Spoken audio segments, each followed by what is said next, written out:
Welcome back to my channel. ಹೊಸದಾಗಿ channel ನೋಡ್ತಾ ಇದ್ದರೆ ಸಬ್ಸ್ಕ್ರೈಬ್ ಮಾಡಿಕೊಂಡು ಸಪೋರ್ಟ್ ಮಾಡಿ. ವಾರಾಹಿ ದೇವಿಯ ಆಶೀರ್ವಾದ ಎಲ್ಲರ ಮೇಲೂ ಇರಲಿ ಅಂತ ವಿಡಿಯೋ ಪ್ರಾರಂಭ ಮಾಡ್ತಾ ಇದ್ದೀನಿ. ಸ್ನೇಹಿತರೆ, ತುಂಬ ಅದ್ಭುತವಾಗಿರುತ್ತೆ. ಮನೆಯಲ್ಲಿ ಸದಾಕಾಲ ದುಡ್ಡು ಚೆನ್ನಾಗಿ ಓಡಾಡೋದಕ್ಕೆ, ನಮ್ಮ ಕಷ್ಟಗಳು ತೀರಿ ಸುಖ ಸಂತೋಷ ಅನ್ನೋದು ನಮ್ಮನ್ನು ಹುಡುಕೊಂಡು ಬರೋದಕ್ಕೆ ಈ ಪರಿಹಾರ ತುಂಬ ಒಳ್ಳೆಯದು ಮಾಡುತ್ತೆ. ಯಾಕಂದರೆ ಶುಕ್ರವಾರ ನಮಗೆ ಶುಕ್ರ ಅಮಾವಾಸ್ಯೆ ಬಂದಿದೆ.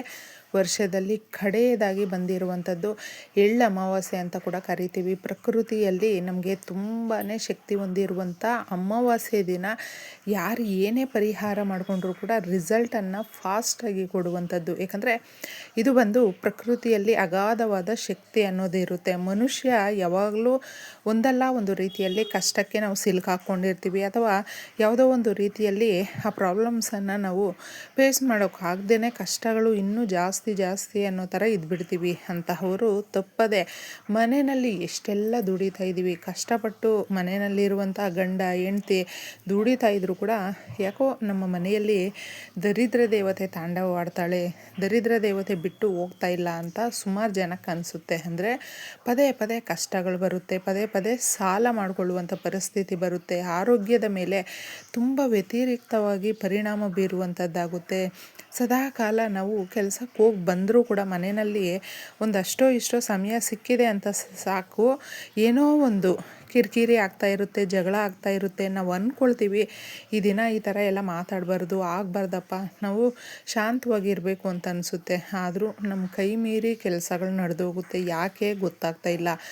ಯಾವಾಗಲೂ ಅಮಾವಾಸ್ಯೆ ದಿನಗಳಲ್ಲಿ ನಮ್ಮ ಮನೆಯಲ್ಲಿ ಒಂದಲ್ಲ ಒಂದು ರೀತಿಯಲ್ಲಿ ನಮಗೆ ತಲೆನೋವೆ, ಅಂದರೆ ಜಗಳ ಕಿರಿಕಿರಿ ಆಗೋದ್ರಿಂದ ಏನಕ್ಕಪ್ಪ ಈ ಜೀವನ ಅನಿಸ್ಬಿಡುತ್ತೆ. ಇದನ್ನು ನಾವು ಸಾಧಾರಣವಾಗಿ ತುಂಬ ಸಿಂಪಲ್ಲಾಗೂ ಕೂಡ ತಗೊಳ್ಳೋದಕ್ಕಾಗೋದಿಲ್ಲ, ಹಾಗಂತ ಕಾಂಪ್ಲಿಕೇಟ್ ಮಾಡ್ಕೊಳ್ಳೋದಕ್ಕೂ ಆಗೋದಿಲ್ಲ.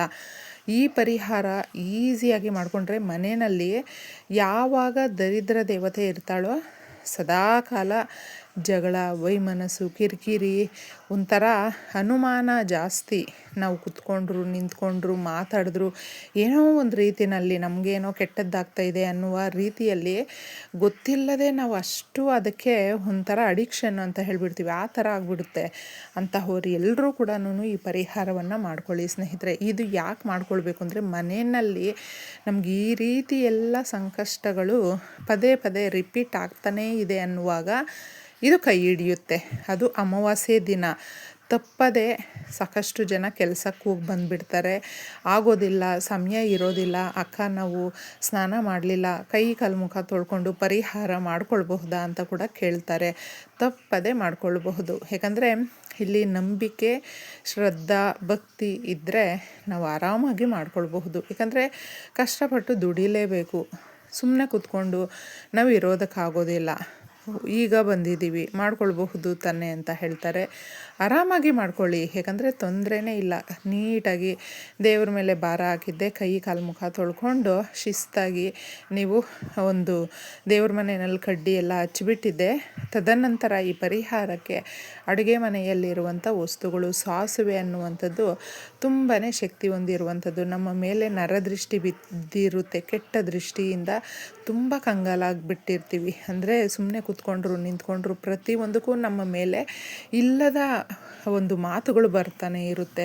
ನಾವು ಆ ಥರ ಕೆಲಸಗಳು ಮಾಡಿರೋದಿಲ್ಲ. ಆವಾಗಲೂ ಕೂಡ ನಮ್ಮನ್ನು ಬೈಕೊಳ್ತಾ ಇರ್ತಾರೆ. ನಮ್ಮ ಇರಬಹುದು, ಫ್ರೆಂಡ್ಸ್ ಆಗಿರಬಹುದು, ಏನೇ ಆಗಿರಬಹುದು, ಅದಕ್ಕೆಲ್ಲವೂ ಕೂಡ ಹೋಗೋದಕ್ಕೆ ಇದು ಸಹಾಯ ಮಾಡುತ್ತೆ. ಯಾಕಂದರೆ ನಾವು ಅಮಾವಾಸ್ಯೆ ದಿನ ಮಾಡ್ಕೊಳ್ತಾ ಇದ್ದೀವಿ, ಮನೆಯಲ್ಲಿರುವಂಥ ಸಮಸ್ಯೆಗಳನ್ನು ಹೋಗ್ಲಾಡಿಸೋದಕ್ಕೆ ಮಾಡ್ಕೊಳ್ತಾ ಇದ್ದೀವಿ. ಗಮನದಲ್ಲಿಟ್ಕೊಳ್ಳಿ. ಸಾಸಿವೆ ತಗೊಳ್ಳಿ, ಅರಿಶಿಣ ಕುಂಕುಮ ತಗೊಳ್ಳಿ, ₹1 ಕಾಯಿನನ್ನು ತಗೊಳ್ಳಿ. ಇದು ಎಷ್ಟು ಚೆನ್ನಾಗಿರುತ್ತೆ ಅಂದರೆ ಕಲ್ಲುಪ್ಪನ್ನು ಸ್ವಲ್ಪ ತಗೊಳ್ಳಿ. ಸಾಧ್ಯ ಆದರೆ ಕಲ್ಲುಪ್ಪನ್ನು ನಾನು ಫಸ್ಟೇ ಹೇಳಿದೆ, ಅಮಾವಾಸ್ಯೆ ದಿನ ತಗೊಂಡು ಬರೋದು, ಶುಕ್ರವಾರ ಕೂಡಿ ಬಂದಿರೋ ದಿನ ತಗೊಂಡು ಬಂದರೆ ಇನ್ನೂ ವಿಶೇಷವಾಗಿರುತ್ತೆ ಅಂತ. ನೀವು ತಗೊಂಡು ಬಂದಿದ್ದೆ ರಾತ್ರಿ ನಾವು ಅಡುಗೆನೂ ಮಾಡ್ತೀವಿ, ಎಲ್ಲ ಕೆಲಸನೂ ಮಾಡಿ ತಿಂದು ಆದಮೇಲೆ ಮಾಡಿಕೊಳ್ಳುವಂಥ ಪರಿಹಾರ.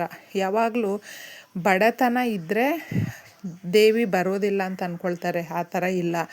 ನಮಗೆ ಬಡತನ ಇರಲಿ, ಸಿರಿತನ ಇರಲಿ, ಮನುಷ್ಯರು ಮಾತ್ರ ಇದನ್ನು ನಾವು ಹೆಚ್ಚು ಕಡಿಮೆ ಮಾಡಿಕೊಳ್ಳುವಂಥದ್ದು. ಆದರೆ ಎಲ್ಲಿ ನೀಟಾಗಿರುತ್ತೋ, ಎಲ್ಲಿ ಕ್ಲೀನಾಗಿರುತ್ತೋ, ಎಲ್ಲಿ ರೆಸ್ಪೆಕ್ಟ್ ಜಾಸ್ತಿ ಇರುತ್ತೋ ಆ ಜಾಗದಲ್ಲಿ ಮಹಾಲಕ್ಷ್ಮಿ ಇರ್ತಾಳೆ.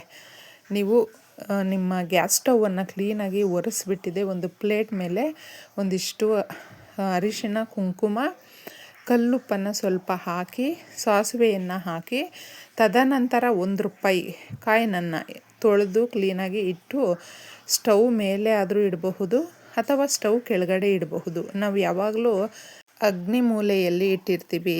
ಅಗ್ನಿ ದೇವರ ಸಾಕ್ಷಿಯಾಗಿ ಪ್ರತಿನಿತ್ಯ ಮನೆಯಲ್ಲಿ ನಾವು ಅಡಿಗೆ ಮಾಡುವಂಥದ್ದು. ಆ ರೀತಿ ಇರುವ ಕಡೆಯಲ್ಲಿ ಸ್ಟವ್ ಇಟ್ಟಿರ್ತೀವಿ.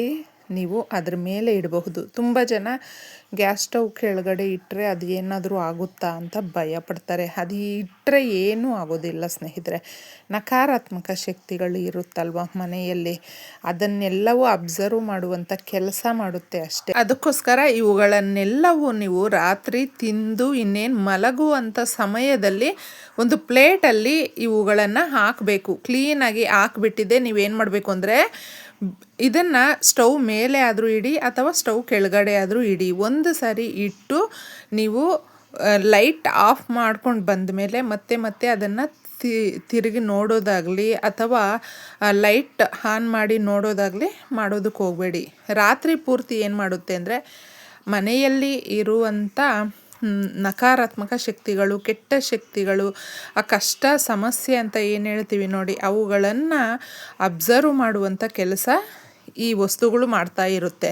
ತದನಂತರ ನಾವು ಇವುಗಳನ್ನು ಮಾರನೇ ದಿನ ಎದ್ದ ತಕ್ಷಣ ಕೈಕಾಲು ಮುಖ ತೊಳ್ಕೊಂಡು ಬಂದಿರ್ತೀವಲ್ವ, ಒಂದು ಕ್ಯಾರಿ ಕವರಲ್ಲಿ ಇದನ್ನೆಲ್ಲ ನೀಟಾಗಿ ಹಾಕ್ಕೊಂಡು ಬಿಡಬೇಕು. ಹಾಕ್ಕೊಂಡಿದೆ ಎಲ್ಲಾದರೂ ಯಾರು ತುಳಿದೇ ಇರುವ ಕಡೆ ಹಾಕ್ಬಿಟ್ಟು ಬಂದು ನಿಮ್ಮ ಕೆಲಸ ನೀವು ಮಾಡ್ಕೊಳ್ಳಿ. ಕೈ ಕಾಲು ಮುಖ ತೊಳ್ಕೊಂಡು ನೋಡಿ ಎಷ್ಟು ಚೆನ್ನಾಗಿ ನಿಮಗೆ ಕೂಡು ಬರುತ್ತೆ ಅಂದರೆ, ಒಂದು ಅಮಾವಾಸ್ಯೆಗೆ ಈ ಥರ ಮಾಡಿದ್ದೀವಿ ಅಂದರೆ ನೆಕ್ಸ್ಟ್ ಬರುವಂಥ ಅಮಾವಾಸ್ಯೆ ಅಷ್ಟರಲ್ಲಿ ಒಂದು ಬದಲಾವಣೆ ಅನ್ನೋದಾಗಿರುತ್ತೆ. ಈ ರೀತಿ ನಿಮಗೆ ಎಷ್ಟು ಅಮಾವಾಸ್ಯೆಗಳು ಅನುಕೂಲ ಆಗುತ್ತೋ ಅಷ್ಟು ಮಾಡ್ಕೊಳ್ತಾ ಬನ್ನಿ. ದಿನದಿಂದ ದಿನಕ್ಕೆ ಅಭಿವೃದ್ಧಿ ತಾನಾಗೆ ಆಗ್ತಾ ಇರುತ್ತೆ. ಸಿಂಪಲ್ಲಾಗಿರುವಂಥದ್ದು ತುಂಬ ಚೆನ್ನಾಗಿ ವರ್ಕ್ ಆಗುತ್ತೆ. ಇಷ್ಟೇ ಸುಲಭವಾಗಿ. ಎಲ್ರಿಗೂ ಒಳ್ಳೆಯದಾಗಲಿ. ಧನ್ಯವಾದಗಳು.